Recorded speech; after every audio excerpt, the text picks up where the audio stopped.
How much performance difference is there really between last generation's flagship 980 Ti versus the new kid on the block 1080 Ti? Well, I decided to pit these two against each other and find out.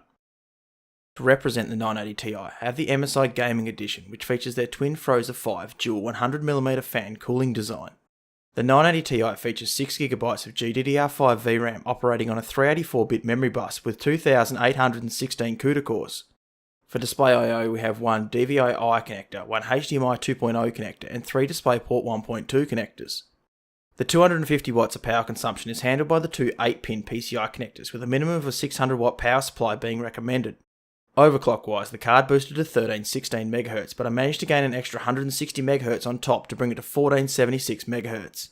The memory was 3500 MHz, but I managed to bump that up 500 to 4000 MHz, which makes it 8000 MHz effective memory speed.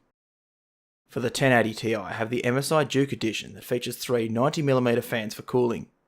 The 1080 Ti features 11GB of the faster GDDR5X VRAM operating on a 352-bit memory bus with 3584 CUDA cores.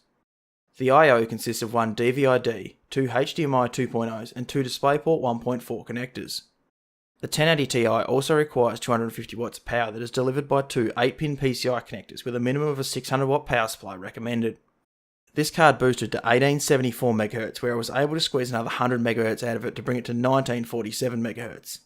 Memory wise, I managed to get an overclock of 500 MHz over the base 5500 MHz to bring it to 6000 MHz, which makes it 12,000 effective memory speed.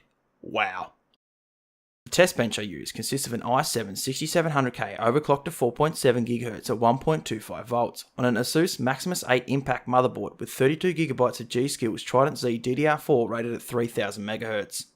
Both these cards were tested in 10 games at 1080p and 1440p, as I don't own a 4K display, using the exact same settings as well as a Firestrike run.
In conclusion, many of these results were bottlenecked by the CPU, especially at 1080p, even with all the in-game settings maxed out and the CPU being overclocked.